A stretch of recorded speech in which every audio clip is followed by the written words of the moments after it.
With his distinctive sound and rebellious spirit, Waylon Jennings, a legendary figure in country music, left an unforgettable mark on the genre. This man, whose voice has defined an entire era, has suddenly dropped an admission that no one ever saw coming. At 64, this is the kind of confession that makes you sit up, widen your eyes, and rethink everything you thought you knew about the man. In this video, we'll get into his most personal confessions. Trust me, you're going to want to stay for every word. Come along. The early years, from dirt poor to rising star. Waylon Jennings' story really starts in the wide-open, dusty plains of West Texas, a place where the horizon seems endless and the cotton fields stretch out as far as the eye can see. Born on June 15, 1937, near a little town called Littlefield, Jennings' life wasn't one of glitz and glamour right from the start. In fact, his beginnings were about as humble as you could get.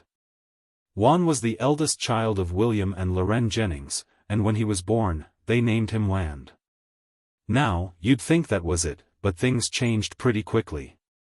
His mom started calling him Waylon to avoid confusion with a nearby school called Waylon Baptist College. Funny how a small change like that can stick. The Jennings family, though deeply rooted in their faith, weren't Baptist, more of a solidly Church of Christ kind of household. And like a lot of Southern families back then, they loved their music, especially listening to the Grand Ole Opry on the radio. Waylon Jennings spent years evading this topic, but at 64, he's finally come forward with a confession we all saw coming. What took him so long? And what does his admission reveal about his true self? This is the story behind Waylon Jennings that no one ever thought they'd hear. Make sure you stick around until the end because his heartfelt revelation will forever change the way you view one of country music's biggest legends. Waylon's dad, William, worked his fingers to the bone doing whatever jobs he could find, farm labor, truck driving, you name it, just to keep food on the table. And young Waylon? Well, he pitched in too. He worked in those cotton fields alongside his family, a grueling experience that no doubt shaped not only his perspective on life but also the gritty, real stories he'd later tell through his music. You can almost feel the dusty fields in the chords of some of his songs. But there was always something else in Waylon's life, music. His dad, though just an amateur musician, loved to play harmonica and guitar. You can imagine him introducing little Waylon to those first sweet notes.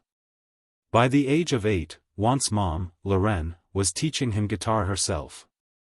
The first song she taught him? 30 Pieces of Silver.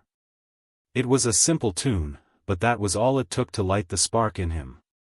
From that point on, Waylon practiced like a boy possessed, borrowing relatives' instruments until his mother managed to scrape together enough to buy him his very own, a used Stella guitar.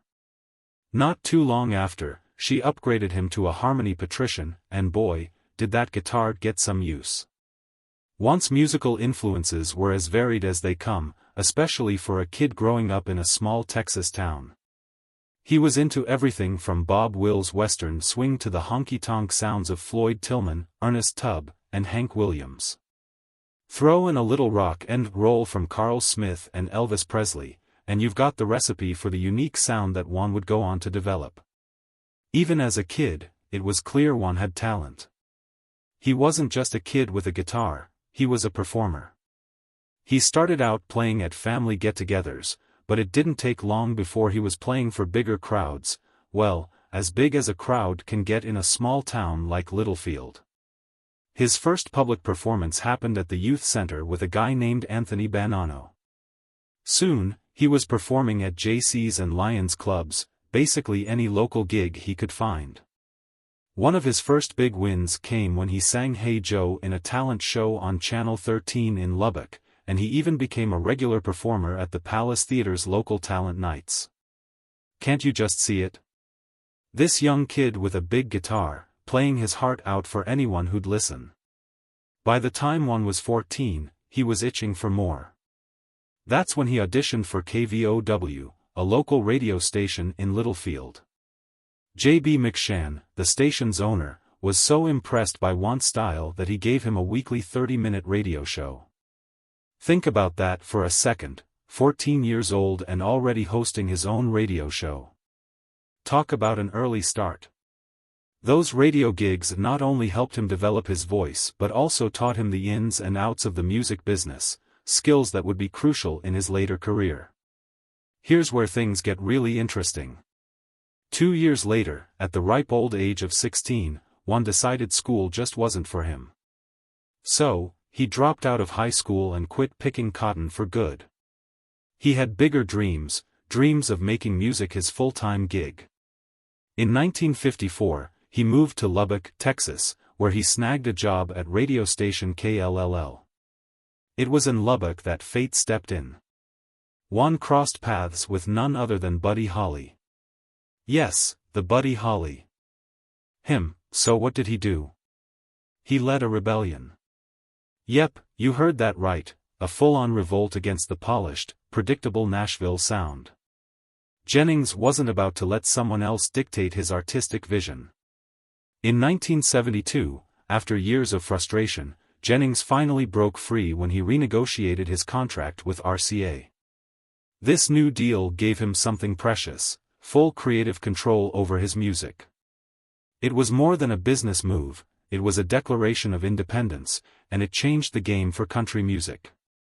Jennings took that freedom and ran with it, creating something raw, authentic, and entirely his own. He changed his sound and his entire vibe. Gone were the shiny rhinestone-studded suits that made him look like every other country star of the day. Instead, Jennings embraced a more rugged image, complete with long hair and leather jackets. His music became a bold fusion of southern rock and country that didn't just tiptoe around the edge of rebellion, it jumped right in. Fans loved it. Critics loved it.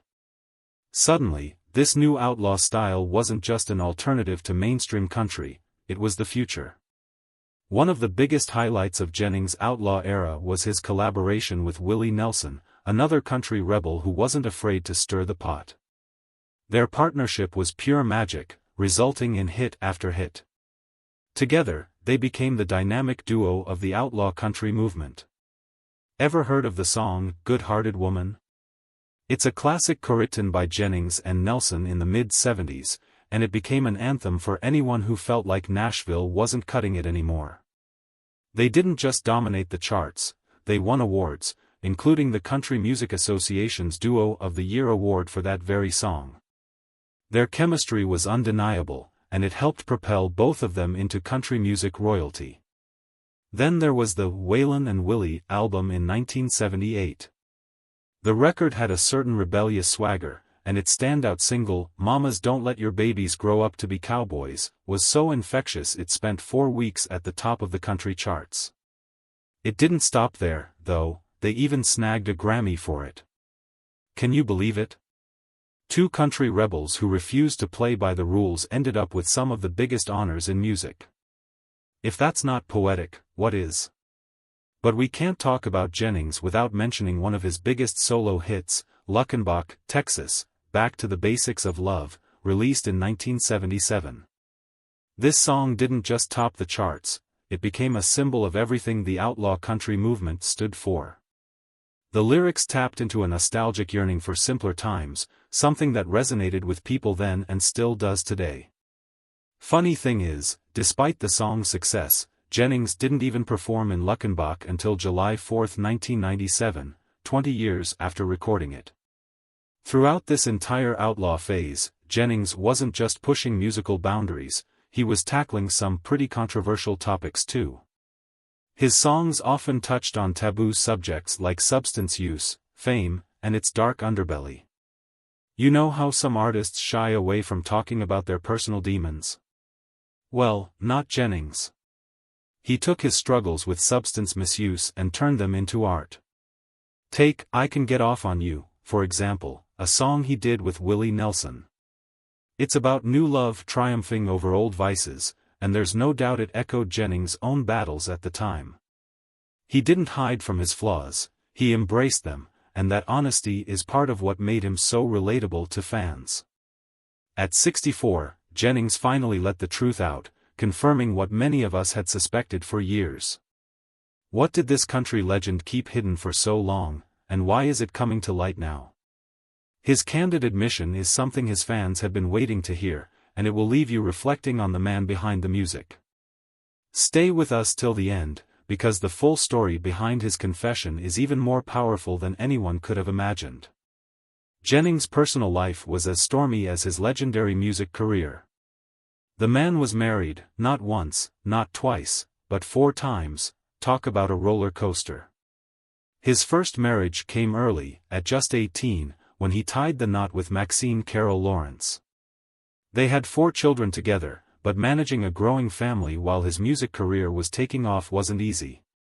Imagine being on the road, living the wild life of a rising country star, and then trying to balance all of that with the responsibilities of home life. It just didn't work out. Add to that the growing shadow of substance abuse, and it's no surprise that marriage ended in divorce. Who could really juggle it all without something giving way? Then, in his mid-20s, Jennings gave marriage another shot. This time, it was with Lynn Jones. And while they didn't have kids together, he did adopt a child during their 5-year marriage. But just like the first time, his lifestyle, the constant pressures of fame, and the ongoing battle with his personal demons, mainly substances, led to another split. By now, it seemed like a pattern was forming. Can you imagine how tough it must have been for Lynn to deal with all the chaos that came with being married to a music icon?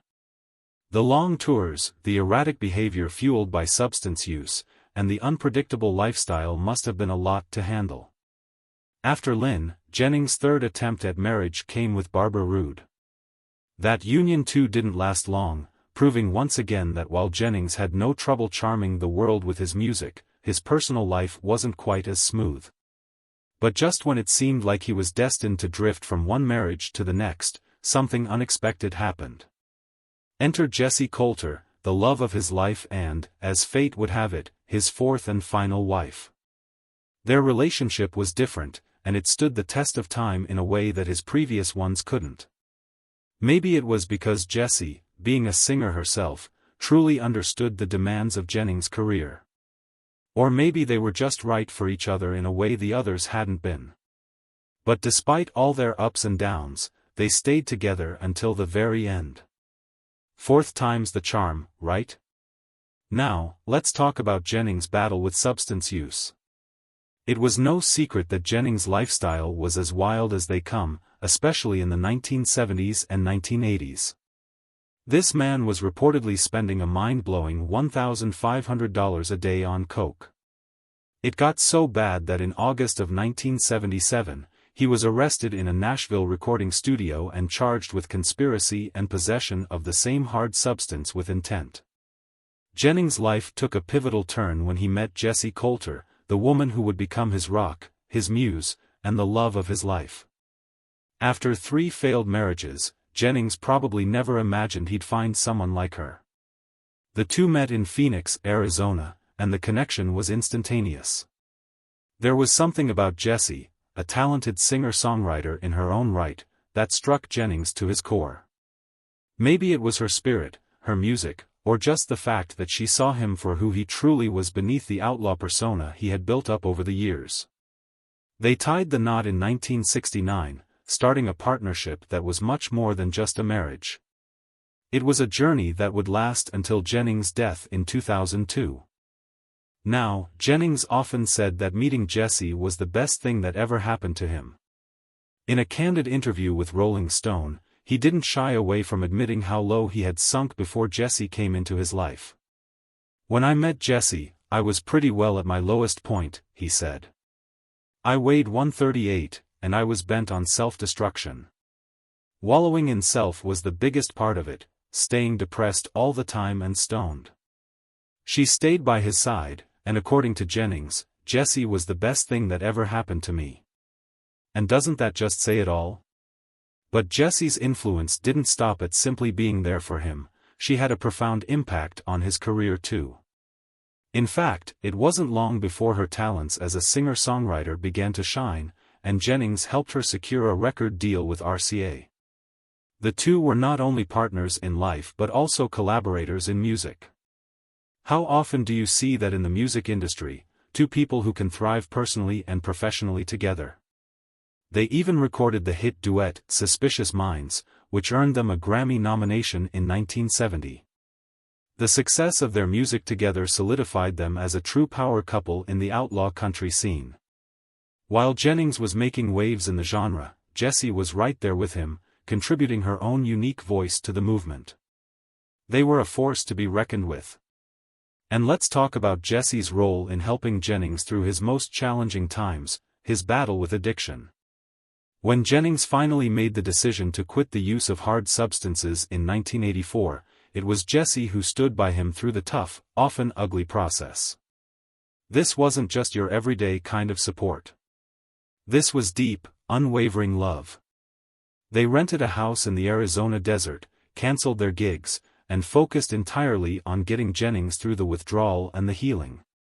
Jennings later said that it was Jessie's prayers and her presence that made all the difference in his recovery. It wasn't just about love, it was about faith and endurance. Their life wasn't just about their careers or Jennings' battles. In 1979, they welcomed their son, Shooter Jennings, into the world. Raising Shooter gave Jennings an additional reason to keep fighting his demons. For Jessie, their son became another beacon of life in their shared journey of recovery. Shooter Jennings went on to become a musician himself, carrying on the family tradition of country music, but with his own twist on the genre. He brought the outlaw country legacy into a new era, just as his father had done decades before. Today, Shooter is continuing the legacy, and Jennings' influence lives on through his son's work.